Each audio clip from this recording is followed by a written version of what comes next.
welcome to yet another episode of Global Chit Chat, the show where we talk about matters pertaining to all the global arena. And as always, joining me on the show is our expert on everything's foreign policy and related to foreign affairs, Tridivesh Singh Meni. Tridivesh, welcome to Global Chit Chat. Thank you very much. Thanks a lot.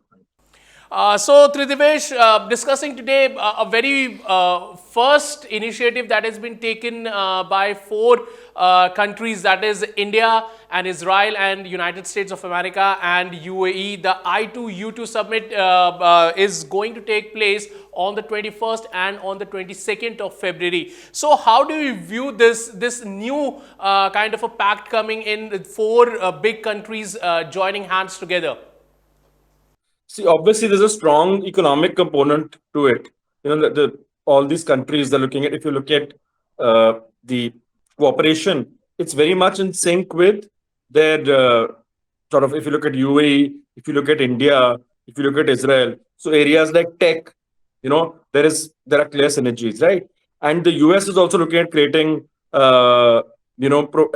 alternatives, providing alternatives, as we've discussed earlier, to what China is doing under, say, the BRI or under. So this cooperation needs to be looked at in two ways. One is that there are strong bilateral relations now between India and UAE. There is a strong, obviously, relationship bilateral between India and the US, and UAE US also, in spite of all the tensions and all. Obviously, it's a robust relationship. They're important strategic partners, even in the economic sphere. And the other important part is about how, in the context of the changing geopolitics of the Middle East, that's why you have the UAE and Israel together. So I think the messaging is obviously about having a clear economic vision, and not only the message which is being sent out is that it's not only about security issues, but also economic issues, and commitments have been made, for instance, by the UAE with regard to investments in India, right, in the past. And at this ministerial level also, these possible areas of cooperation, whether it's infrastructure, whether it's technology, they will be discussed. UAE, for instance, is showing a lot of interest now in India startup sector.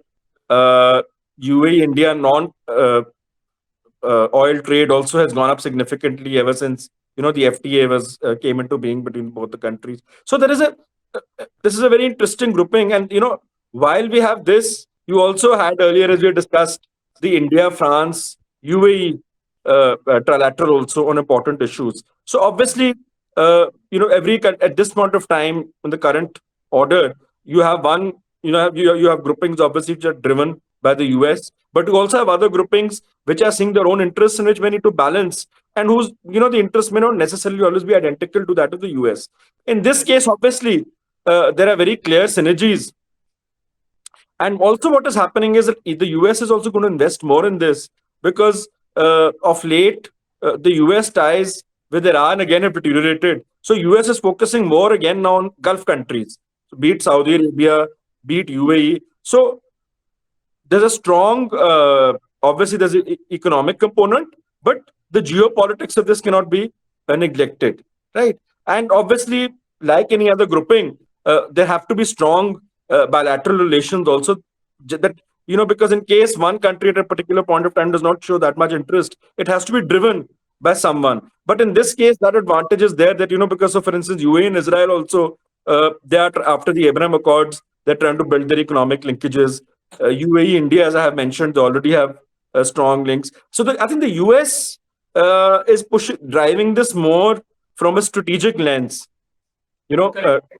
obviously to send out a message with regard to its importance in the Middle East. And obviously, this is being done at a time when China's clout in the Middle East is also increasing. China has good ties, remember, both with Iran and with the Gulf countries. So I think apart from what actually comes out, because 21st and 22nd. So Tritivesh, you very aptly put this over here that the timing cannot be the timing can be a little bit questionable. Just few days ago, Iran's premier visited China, and there was this some sort of a pact being a friendly pact being shown between China and Iran, and just few days after that, we see that US and then UAE, and then if we talk about India and Israel also coming together with this kind of a treaty, not a treaty as of yet, but a meeting that is coming into fold. But my question now, the question arises over here is like, how does other Gulf countries are going to view the relationship between Israel and UAE? How do you see this? That we know that Israel has been a matter of contention for a lot of Gulf countries, if we talk about Iran and other Palestine and other countries also. So how do you view this, that Iran and UAE coming together for to sit down on the table and have a chat? How do you view this? That what would other Gulf countries going to see this as? I think other number of other Gulf countries have already changed their approach towards Israel. If you look at Bahrain, if you look at behind the scenes, if you look at even Saudi Arabia and Israel. So I don't think that, obviously there is a rivalry. So to some extent, you can say that in recent years, UAE has on many accounts outwitted Saudi Arabia, even if, as I think we had discussed last week also, even if you look at it in terms of aid and assistance to Syria, UAE is the hub for the United Nations for providing, and UAE is playing a very proactive role. So I think you can say that, but I think Gulf countries as a whole are beginning to change their approach vis-a-vis Israel. And obviously, Gulf countries also are again, they keep a close watch on the relationship between US and Iran. So, if today, just to simplify this further, globally, if you just break it down, you have two sets of, there are three issues. One is obviously that, your individual relationship with the United States, right? The other choices which countries have to make is between whether when you look at it, whether US on the one hand, Russia and China on the other, right? And then finally, obviously, if you look at the Middle East, it's about the binary between Iran and Israel, right? Right in the Middle East. Now, if you look at this grouping, one thing which is clear is that obviously India and UAE have a different stance. They've been trying to balance out their foreign policy. Israel obviously has a very strong relationship with the US, but even Israel also has very robust economic ties with China. In fact, there's talk of Israel, in some form joining the Belt and Road Initiative. So there are multiple layers to this. It depends upon what context you're looking at. Are you looking at it in the context of the global landscape, or are you looking at it in the context of the Middle East? Even this grouping has very different connotations if you break it down in that sense. So that is why you have this, and the India-France UAE trilateral is a bit different, because obviously the US is out of that, and that is created as a result of the fact that yes, there are certain differences with the US over important foreign policy issues or even economic issues and so on. Correct. So now moving on from the I2U2 summit, let's go to Philippines. We had this chat earlier also about Philippines, and like how Japan and Philippines are trying to get some sort of a pact together. But now Philippines has now basically reverted back to its RCEP, and the polling went into the Senate, and around 1 to 1 was the final count. So around 20 of the Senate members were in the favor of getting back into the RCEP. So how do you view this? That where does this lead Philippines to in terms of the Southeastern Asian countries? See, there was domestic opposition to Philippines becoming part of this RCP because of agricultural issues. There were certain lobbies which are opposing it. But obviously now this has got ratified, and this is a very important trade grouping in terms of its sheer size and magnitude. If you look at the members, if you look at ASEAN plus Japan, South Korea, Australia, and New Zealand, right? And you have basically, as I said, about 2.1 billion people, and who account for 30% of the global GDP. So it's a very important grouping. And Philippines naturally did not want to be, in spite of the domestic pressures, it did not want to be outside this grouping. But this again is a reiteration of the fact that this is a China-driven sort of initiative, and Philippines, on the one hand, on strategic issues, is getting close getting very close to the US as well as Japan, as is evident from recent developments. But on the other hand, obviously, from economic perspective, it realizes the importance of China-driven initiatives, and obviously the RCEP is one of them. And I think Philippines could benefit because as it is, I mean, as we've also been discussing, in ASEAN countries, while on the one hand, there's this Philippines has the apprehension about, foreign goods flooding the markets, domestic businesses getting hit. On the other, I think Philippines is emerging as an important country within ASEAN in its own right, as an alternative, you know, so I think this will give it greater clout. This needn't be looked at necessarily from the perspective of RCP being a China-driven initiative because there are other countries involved as well, right? And what this also once again reiterates is that why the US is losing out to some extent is that it's not really part of obviously RCP is a China-driven initiative, but the fact that it withdrew from the CPTPP also leaves it, you know, the clout within Asia, it reduces to some extent. So countries who have traditionally been close also to the US, they naturally need to again do a balancing act. So RCEP is about economics. It's about resisting the domestic lobbies and sending out this message. Also, it sends out a message globally that you're open, to businesses. So that is why the Filipino president, during his visit to Japan, had spoken about the fact that the RCEP will be ratified soon. And there are a number of things which you need to bear in mind, right? So that way, RCEP has multiple ramifications, not only in the context of Philippines being part of it, but also, the other players involved and how, this thing about, on the one hand, the great power rivalries, on the other hand, the balancing. So that all we need to keep bear in mind. Exactly. And now moving on to the final part of our show, and of course the most we can say interesting part, what has happened in Ukraine and in Russia for the past 2 or 3 days.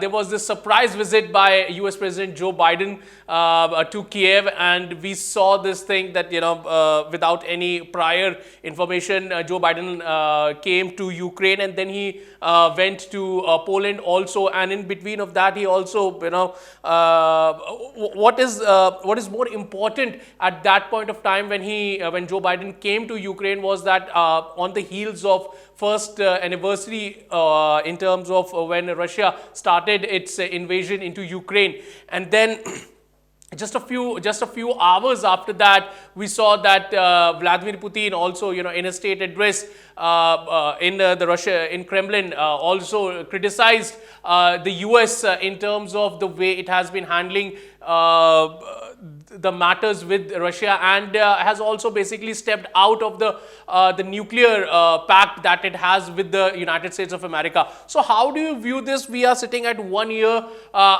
since 24th of February 2022, when Russia started its so-called special military operation, which turned into a full-blown invasion of Ukraine. And what Russia is saying that what basically Vladimir Putin is saying, that Donbass is now is a region of Russia, but Ukraine is saying that the fight is not going to end. And what Joe Biden has said, he has said that Ukraine will not be a victory for Russia. So how do you view this? A lot of statement being made in a span of maybe 48 hours. How do you view where does it take the Russia-Ukraine conflict next to? So obviously, one is, as you very rightly pointed out, that a bit of rhetoric, from both Russia and the US, and obviously the US president also wants to send out a message with regard to the US being proactive on the world stage. So symbolically, this was very important, this visit. But I think what is interesting to notice now is, apart from what we see, what is clearly apparent, what is, for instance, what Biden said about that, the fact that this cannot be a victory for Russia, and similarly, Putin also criticizing the West, pulling out of the treaty, which you mentioned, and all that. Now, what is really interesting to see is what is the role which other countries are going to play. So, for instance, what role is China going to play?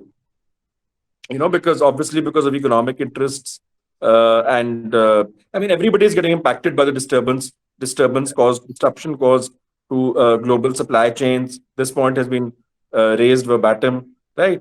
So, for instance, I think now this Kazakhstan is also going to be sending probably oil through a pipeline in Russia, I think, to Europe. So some openings are happening. Some openings are taking place, and now the thing is that I think the maybe China has to play an important role. It remains to be seen that to what extent, uh, because if it allows too much disruption, China doesn't step in uh, at all, I think it's going to cause, at some point of time, it causes, the global economy gets impacted, and so will China get impacted. So if you see, China has been quite cautious while supporting Russia in terms of statements, but like on other issues, when it comes to its own economic interests, it is being cautious. So probably, the West behind the scenes is expecting China to step in a bit more. Right. And then you have the role, of course, of India. Uh, in fact, countries have been asking India to play a more important role in intervening, vis-a-vis both Russia and Ukraine. So I think in this current global order, you can't look at things only from the lens of, US or uh, uh, any one individual. I mean, you live in a very different world. It's multipolar now, actually. Obviously, the US is a dominant player. So the role of other players is very important.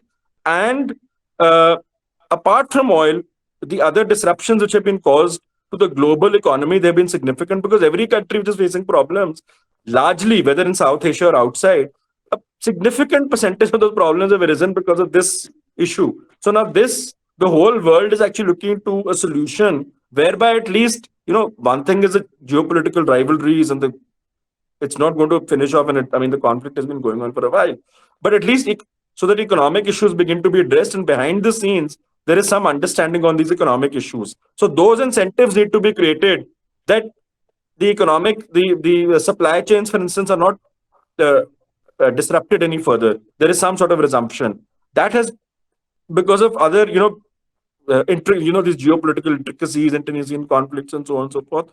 The Even the working solution for some of the very important problems has so far not been found. That is what is interesting. And while the US has kept, for instance, people have found their own uh, options as far as oil is concerned. If that is why the US has had to turn a blind eye to countries looking, even, for instance, at Russia for oil.